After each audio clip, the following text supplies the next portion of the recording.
beaucoup de signataires, l'enjeu c'était d'envoyer un signal clair de soutien à la communauté musulmane qui fait partie de la communauté nationale et qui reçoit pas mal de coups ces derniers temps.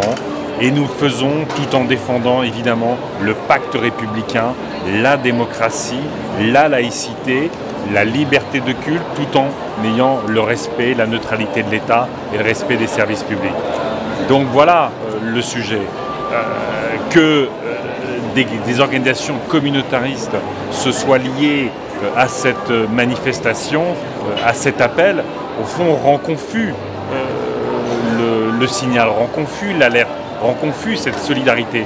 Parce que notre responsabilité, c'est qu'il n'y ait pas un gouvernement qui agite le voile, qui agite ces sujets avec amalgame, avec confusion. Notre responsabilité, c'est que l'extrême droite ne se construise pas sur la haine d'une partie de la communauté nationale. Et notre responsabilité, c'est que les communautaristes et l'islam radical ne gagnent pas dans notre pays. Voilà notre enjeu. Mais Marine Le Pen construit sa popularité et ses votes main dans la main avec les islamistes, puisqu'au fond, ces débats renforcent et Marine Le Pen et les islamistes. C'est pour ça que, au fond, ce débat est extrêmement dangereux de la façon dont le président Macron l'a mis sur la table. Ce n'est pas un duel Macron-Le Pen qui est en train de se construire. Ces sujets-là s'organisent un trio. C'est Macron qui dit « résignez-vous, sinon vous aurez l'extrême droite » et j'agite les thèmes de l'extrême droite. C'est Le Pen qui monte parce qu'on agite dans la confusion, dans les amalgames ces thèmes. Et ce sont les communautaristes qui montent parce qu'ils prennent en otage une partie de la communauté musulmane.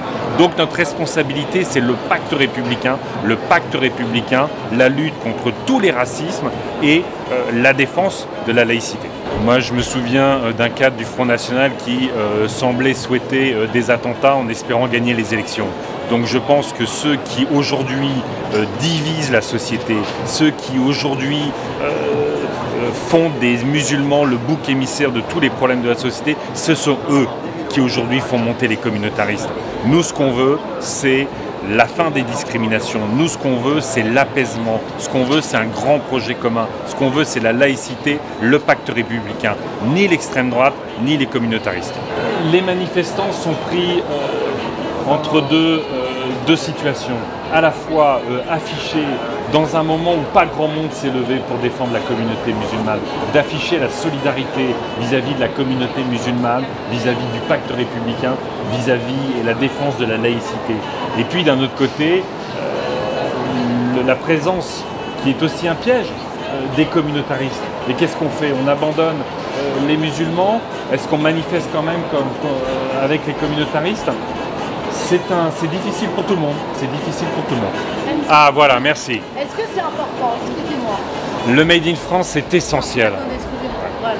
Voilà. Le Made in France est essentiel. Pas un Made in France de repli, mais un Made in France qui aujourd'hui valorise la création, la créativité, l'innovation, valorise nos savoir-faire, nos compétences, des entreprises partout sur le territoire.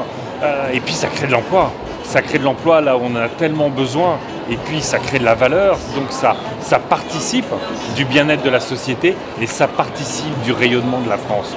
Le Made in France, pour nos emplois, pour nos compétences, notre expertise, notre savoir-faire, pour exporter, pas le Made in France du repli et au fond du ranci. Dans beaucoup de cas, le Made in France est peut-être parfois, pas toujours, un peu plus cher, mais il est de bien meilleure qualité, donc il y a plus de durabilité. Et puis on est dans un moment où il faut réconcilier les consommateurs avec les salariés. On peut vouloir, quand on est consommateur, acheter moins cher, mais ça veut dire qu'on n'a plus d'emploi, donc on a moins de revenus. Donc à un moment donné, trouver les moyens, y compris de politique publique, à la fois pour baisser le prix. Nous on défend l'idée d'une TVA réduite quand on a des entreprises françaises qui participent de la protection de l'environnement, qui respectent évidemment, valorisent les compétences, les droits sociaux, et ben on devrait avoir une TVA moins élevée et puis une TVA plus élevée pour ce qui vient de plus loin, ce qui est plus cher, plus polluant ou qui ne respecte pas les droits des salariés. Beaucoup dans le Made in France, ça se fait pour donner du sens à l'entreprise aussi. Moi, je rencontre énormément d'entreprises, que ce soit dans le bâtiment, les énergies renouvelables, dans l'habillement, dans les ustensiles de cuisine, sur tous les secteurs. Tous ceux qui porte ça, il porte aussi le sens. Le sens pour la société. Le sens pour la société, c'est le respect des salariés, c'est le respect du consommateur et c'est évidemment le respect de l'environnement. C'est pour ça qu'il faut les aider. Moi, je veux que le gouvernement et je veux que la SNCF organise le dialogue, y compris qui permettrait d'éviter ces grèves. On ne peut pas... vous avez le signal en permanence envoyé par le gouvernement. C'est « nous verrons ce que nous ferons après la mobilisation, en fonction de la mobilisation ». Emmanuel Macron a instauré cette pratique avec les Gilets jaunes. C'est quand c'est devenu très violent, quand c'est devenu massif, qu'il a donné. Vous entendez Madame Buzyn dire « on verra en fonction de la mobilisation du 14 novembre des personnels de santé si on intervient un peu, beaucoup ou pas du tout ». Eh bien cette attitude est irresponsable. Cette attitude crée aussi le fait qu'aujourd'hui, il faut finalement avoir des mouvements sociaux très forts, être très mobilisés pour commencer à être entendu par le gouvernement. Et ça, le gouvernement a une responsabilité majeure dans cette situation.